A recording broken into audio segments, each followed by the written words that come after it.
Hi everyone, I'm back with another video from the Season 9 PTR, and this is the freshly nerfed Death Trap Rogue. Yeah, that's right. So this is what we can expect in Season 9. A lot of people were thinking that maybe Death Trap Rogue is not really the meta anymore, or it's just going to be too weak, but there were some pretty hefty nerfs, both for overpowers in general. So all overpower builds went down something like minus 80% damage or so. And on top of that, we had targeted nerfs towards Death Trap. But it turns out it's not really all that bad. So it went down something like 10 pit tiers or so, but in Season 8 it was pushing, yeah, somewhere in like the 115 or so range. And now we can probably expect something like 105 or so on the top end. But I mean, you see this is still the same old crazy Death Trap build. You fly through the pits, you speed farm faster than almost anything out there, especially now that Lightning Spear is kind of gutted.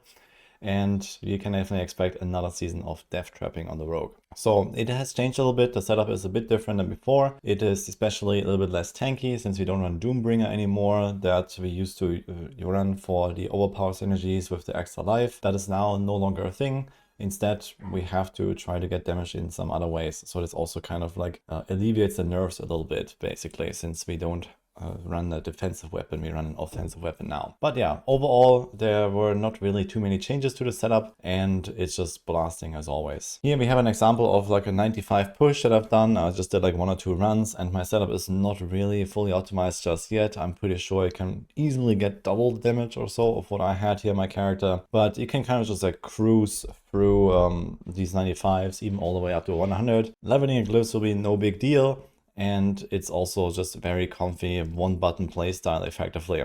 I do have a few of the other like supporting skills on the bar that you want to press, especially on those higher tiers, but it's pretty chill. You just hold down right click for the death trap spam, and then I kind of just like one by one, I do like 1, 2, 3, 4, left click, and repeat that sequence. And that actually has a relatively good uptime of everything, basically. And I don't really have to like, break my hands or something like that. So it's pretty comfy. You can even automate stuff a little bit more if you, for example, want to go with the Umbrus aspect to get automatic Dark Shroud. And you don't really have to press a lot of buttons necessarily, especially in like a farming setup. You can make that very comfy because Death Trap just does everything. It pulls all the enemies, it destroys everything, it gives you infinite resources, gives you all the buffs, and yeah, it's probably like the build again, basically, to play for like overall performance, let's say. Here's an example of a T4 Belial kill. So this is also just no big deal. It takes like 3 seconds. And again, my character is still not really optimized at all. So it's gonna be even faster. This was even with a teleport rune that doesn't really help us here. So if you really want, you're gonna go into Torment 4, like, very easily with just like kind of the bare minimum. So for example, here's a run where I was just doing like a pit 90 speed farming run, and this was without any mythics. I just had the cowl and a random ring equipped, for example.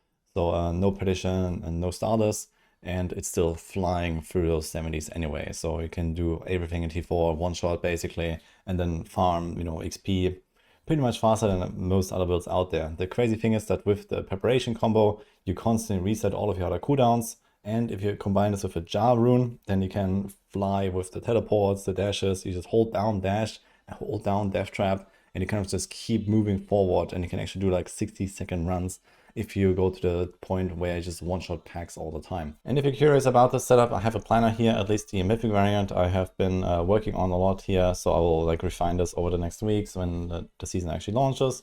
But for now, this is what I got here. I was in fact running the Eyes in the Dark for this, which currently is not really the meta. This item has been giga nerfed to the point where normal pants or even Tibbot's Will are better right now. But I do expect that to change in the final patch notes because, yeah, I think even the devs would agree that we have this pair of pants for Death Trap and it's not being used in the Death Trap build, which is kind of backwards. So I just put them into my build already, so this was already scuffed by default, basically. So if I had gone with a Tibbalts, I would be another, like, I don't know, 40% stronger or so. And the only thing you would have to do then is put the Traps Arm Faster Temper on your glove and then put Aftermath Temper on your amulet so that you get both of these effects, because this is kind of like the main reason to run Eyes in the Dark right now. But it's certainly better to go with another pair of pants currently on the PTR. That being said, I made a setup already because I expect there's going to be a buff for this. Other than that, there's like the typical death trap synergies. You have the Scoundrel's Ladders, making this a core skill. You can also then throw it at range. And death trap itself also has this massive pull-in effect when you have the rank 5 effect. So it kind of like pulls the entire screen, and you can even move enemies forward here. You can see this in action right now. This is this pull effect together with the ranged throw from the Scoundrel's Ladders. And since we have the core skill attack, we can then stack core skill ranks. So we have that here, we have that here, we have that here. And in fact, this also helps you to reduce the cooldown of the death trap, not just improve its damage. So you want to have at least one of those sources of core skill ranks somewhere, so that you actually reduce the cooldown low enough, because otherwise you might be struggling a little bit. There are these tempers here for death trap cooldown reduction. So for example, on the ring and on the neck, you put that. And for example, when you have a Starless, you miss the third temper. It's still possible to get a death trap cooldown low enough to where you can spam it, but you will have to have okay or decent rolls, maybe with a bit of masterworks, and then some of the core skill ranks. So the main target here is to hit 150 maximum energy and a roughly 10 seconds death trap cooldown. Because like this, with preparation, you get 2 preparation procs at once, giving you 2 times 5 seconds cooldown reduction when you spend it, and you also instantly get all of your resources back. So together with the Beastall boots, you spend everything, and then with the Aftermath ranks, you get everything back. And like this, you have an infinite combo of perma, full, and empty resources, giving you the cooldown resets, and death time resets everything else as well. So this 150 resources can be gained either from the Beastall boots themselves. So when you have like the GA plus 2 masterworks, you actually have enough. Otherwise, you just take these boots with like a crappy roll and then the energy potion. So you can get it that way. This is what I've done here in those clips. For example, I had, like, as I said, pretty crappy gear. So I just used a potion, and then you had the 150. And then we have a bunch of these grenade aspects that are really powerful. And the reason to run them is because of Trickster's aspect, which gives you the grenade tag to your death trap as well. So it's a core and a grenade skill. And like this, we can use all the 4 grenade aspects. So there's Tricksters, Artful, Opportunists, and Surprise. They all have really big damage multipliers, and the good thing is they're also all unconditional. So it's just like consistent damage, even on boss fights, for example. You don't need to stagger them, you don't rely on freezing enemies that much, and so on. We still kind of want to do that for example, like Frigid Finesse, but it's like a relatively minor impact on death trap compared to any other rogue build out there. So it just kind of works no matter what. And this is a big reason why. And that's pretty much it here for this update on the death trap rogue. So it's looking extremely strong, definitely like, you know, the best all-rounder or close to that at least. Again, in next season, it's just weaker than before. It will take a little bit more effort to get to the point where you one-shot Belial in T4, for example.